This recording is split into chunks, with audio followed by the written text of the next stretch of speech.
"Grant, please open the door." My fists slammed against the frozen wood hard enough to sting, but the lock never moved. Inside the house, my husband stood behind the frosted glass entryway, holding his phone in one hand like this, was nothing more than an inconvenience delaying his night.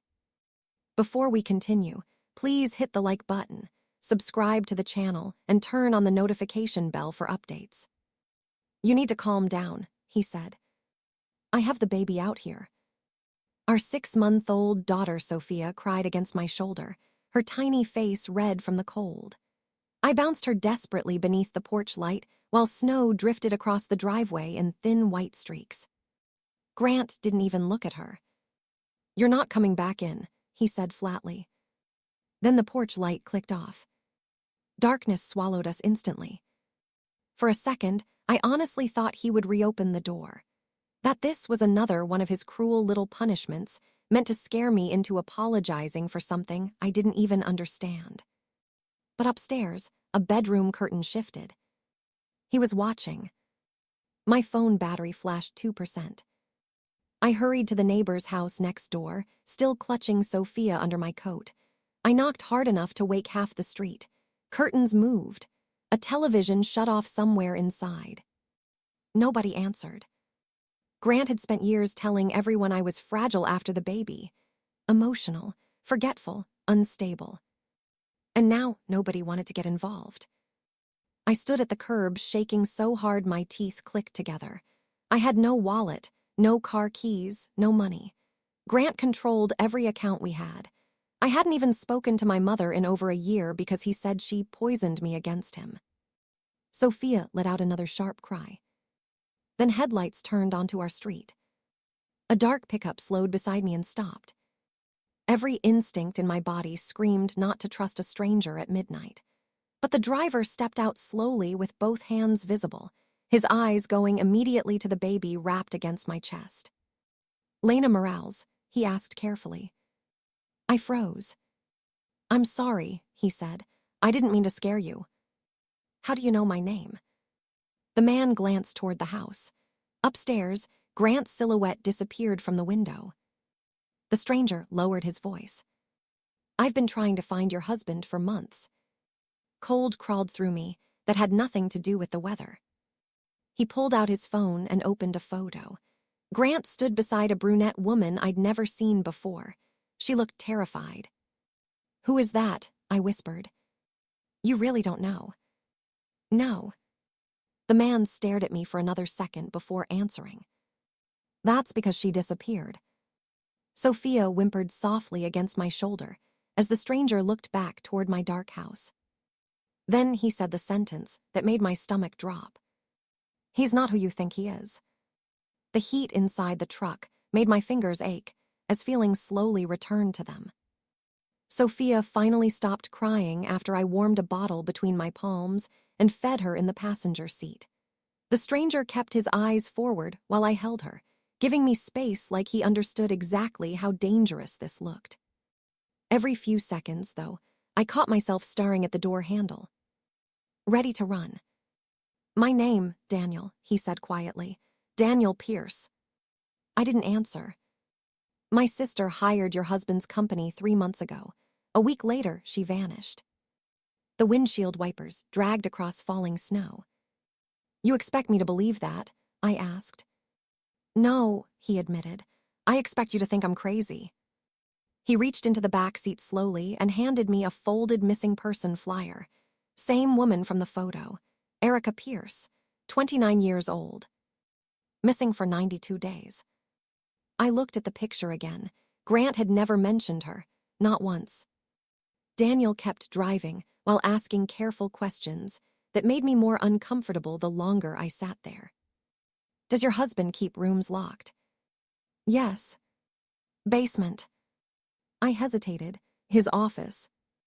"Ever let you inside?" "No." "Cameras in the house?" I looked at him sharply. "How'd you know that?" He didn't answer immediately. Grant had installed cameras everywhere after Sophia was born. Kitchen, hallway, garage, he called it protection, said break-ins were rising nearby. But eventually I realized the cameras always angled toward me. Not the doors. Me. Daniel's jaw tightened as I kept talking. Grant checked my location constantly, I said. If I took too long at the grocery store, he'd call asking where I was. He hated when I touched his laptop. Last week, he almost snapped at me over a tablet. What happened? I swallowed hard. I accidentally synced photos from his phone onto it. Daniel turned toward me immediately. What photos? There was this woman. My voice dropped. She looked scared, like she was trapped somewhere. Where?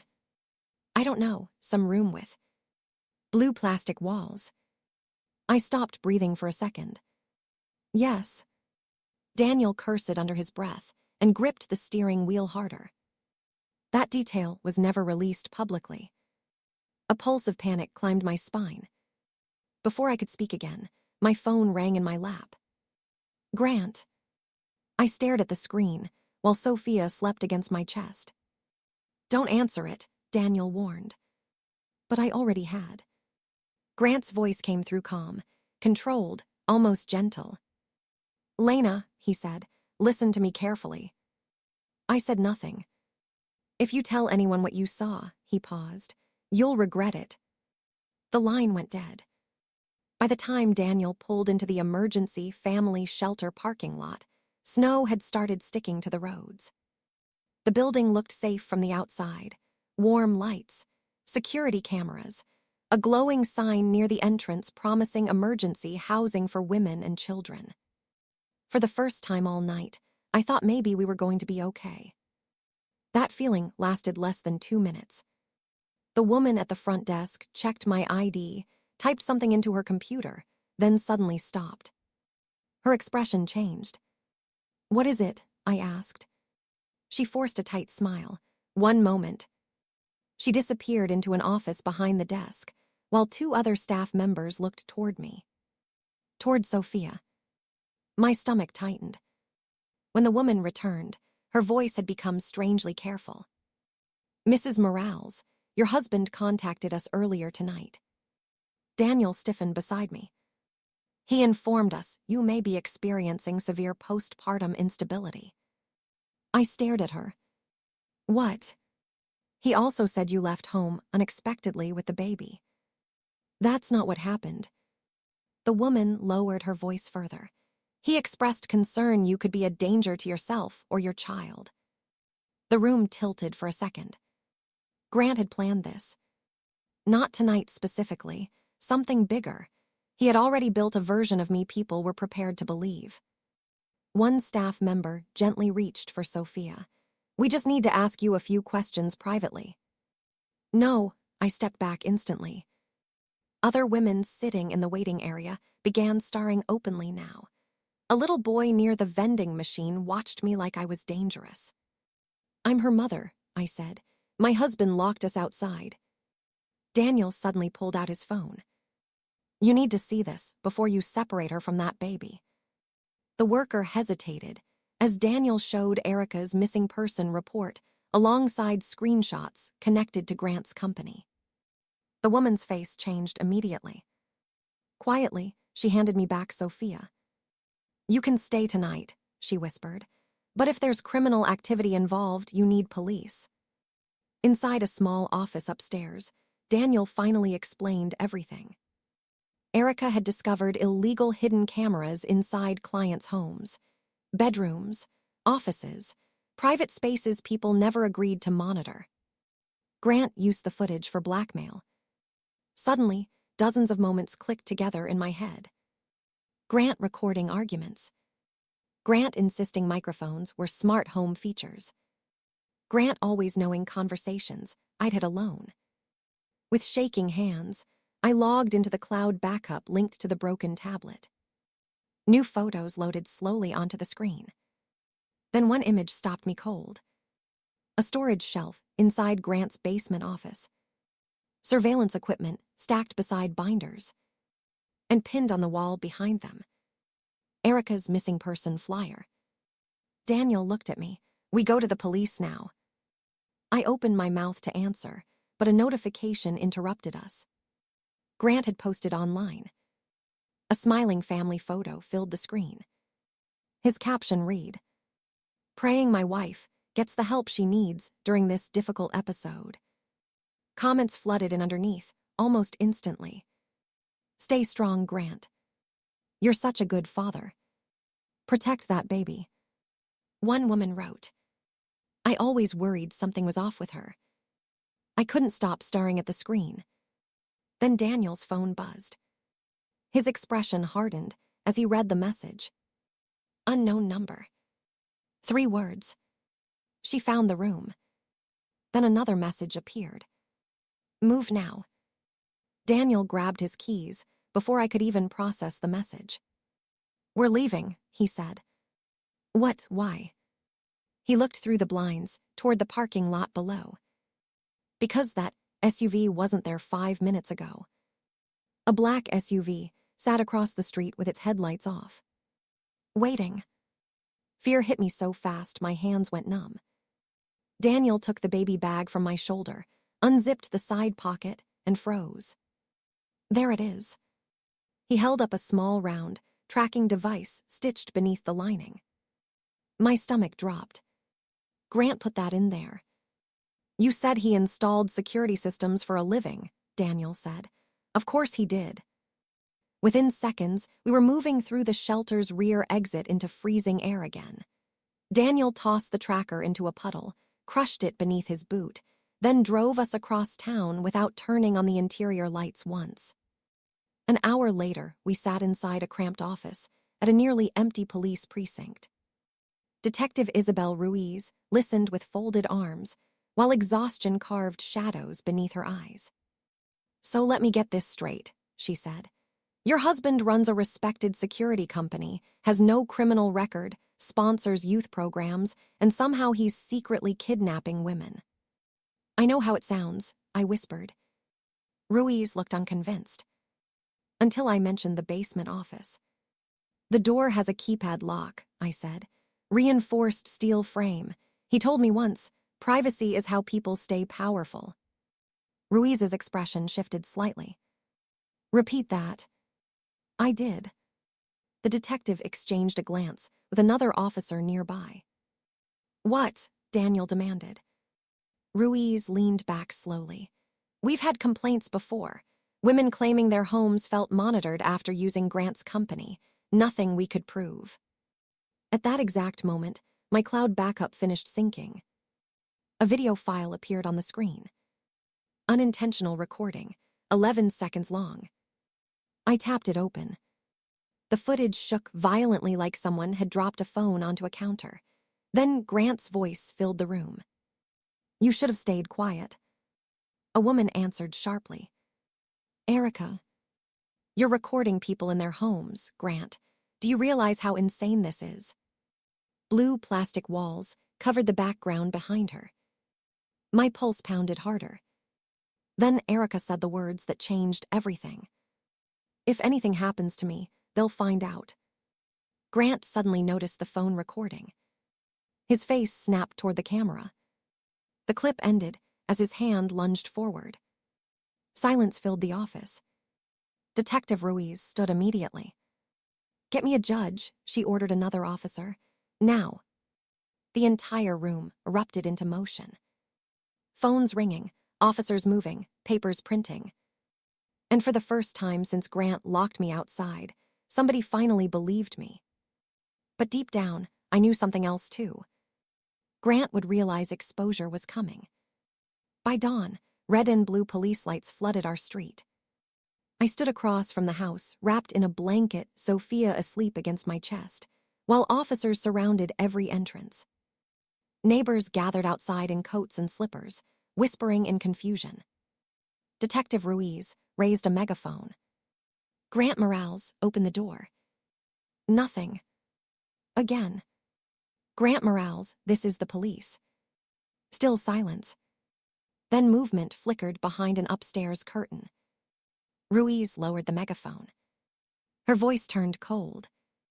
Take the door down. The battering ram hit the front door once. Twice. On the third impact, the frame exploded inward. Neighbors gasped around me as officers stormed into the house Grant once treated like a fortress. Flashlights swept through the windows while commands echoed from inside. Police, hands where we can see them. I couldn't move. 3 nights ago, I had stood on that same porch begging to be let back inside while holding our daughter in the cold. Now armed officers were tearing the place apart. Minutes stretched endlessly before 2 detectives emerged from the side entrance, dragging Grant between them in handcuffs. His hair was disheveled, shirt half-buttoned. For the first time since I'd known him, he looked afraid. And furious. The second he spotted me across the street, his expression changed completely. "Lena," he shouted, "you don't understand what you've done." Detective Ruiz shoved him toward a patrol car. "Save it." More officers carried boxes from the house behind him. Hard drives, computers, file binders, surveillance equipment. Then one officer shouted from inside the basement. Ruiz disappeared downstairs. When she returned 20 minutes later, her face had gone rigid. "We found the room." Daniel closed his eyes instantly. The hidden basement space had been concealed behind storage shelving connected to Grant's office wall. Soundproof insulation, plastic lining, backup generators, recording equipment. Not designed for security. Designed for control. Over the next several hours, the full truth finally surfaced piece by piece. Grant had been using his home security company to illegally access private camera feeds inside clients' homes for years. Bedrooms, offices, living rooms, anywhere people trusted him enough to install equipment. When he found compromising footage, he kept copies. Affairs, arguments, financial secrets. He blackmailed clients quietly while presenting himself publicly as the perfect husband and successful businessman. Erica Pierce discovered everything while temporarily helping with bookkeeping records at his company. After confronting him, Grant trapped her inside the hidden basement room while trying to recover copied files she had stolen from him. But Erica escaped days later. Instead of going public immediately, federal investigators placed her into protective custody while building a larger case tied to Grant's illegal surveillance network. Daniel hadn't known she was alive. He had spent 3 months desperately searching for proof connecting Grant directly to her disappearance. And I had accidentally stumbled into the middle of it. The photo I saw on Grant's phone, the terrified image that made him smash the tablet, had been taken the night he realized Erica copied evidence against him. That was why he locked me out. Not because of an argument. Not because I embarrassed him. Because he thought I knew too much. Daniel broke down quietly when Detective Ruiz confirmed Erica was alive and cooperating with investigators. He sat on the curb with both hands over his face while dawn light slowly spread across the neighborhood. I looked at the man I married sitting handcuffed in the back of a police cruiser and realized something horrifying. Grant never cared about love as much as he cared about control. And the second control slipped away, he turned on everyone around him. News spread fast after the arrest. By afternoon, reporters crowded outside the neighborhood. Grant's company shut down within days. More victims came forward claiming hidden cameras had appeared in places they never agreed to monitor. Federal charges expanded quickly: fraud, unlawful surveillance, extortion, evidence tampering. People who ignored me that night suddenly wanted to apologize. Neighbors avoided eye contact whenever I walked outside. Women from the shelter sent messages saying they were sorry they doubted me. Even some of Grant's friends admitted they had always been too intimidated to question him. A family court judge granted me emergency custody protections almost immediately. And 2 days later, my mother arrived at the shelter carrying coffee and baby blankets after hearing everything on the news. The first thing she did was hug me so tightly I almost collapsed.